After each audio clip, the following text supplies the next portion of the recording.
Peut-on assécher les financements du terrorisme? Cette question récurrente aura été au cœur d'une conférence à Paris réunissant 72 pays. L'occasion de rappeler l'ampleur du phénomène. À lui seul, l'État islamique aurait amassé une fortune estimée entre 2,5 et 3 milliards de dollars, ce qui en fait l'organisation terroriste la plus riche de l'histoire. Ce pactole, Daesh l'a accumulé à travers ses butins de guerre en Syrie et en Irak. Le pétrole, les antiquités, les esclaves ou encore l'extorsion de fonds auprès des populations locales. Largement de quoi financer des réseaux en Occident.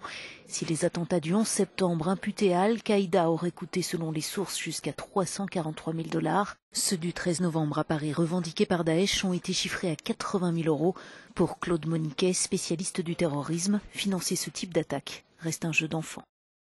D'abord, il y a des modes de collecte traditionnels dans certaines communautés, comme ce qu'on appelle la Hawala, par exemple, qui fonctionne depuis des dizaines d'années, entre autres. La Hawala, c'est quoi? Ça consiste en fait à transférer de l'argent sans qu'il y ait de transfert matériel des fonds.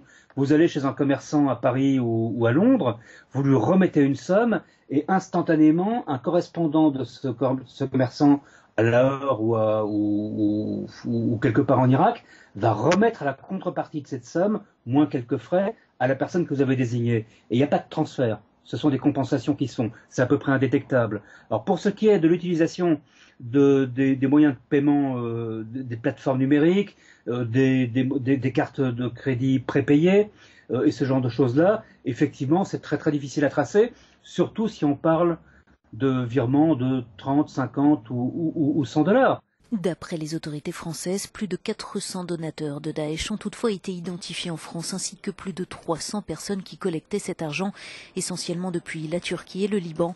Mais ce n'est que la partie émergée de l'iceberg.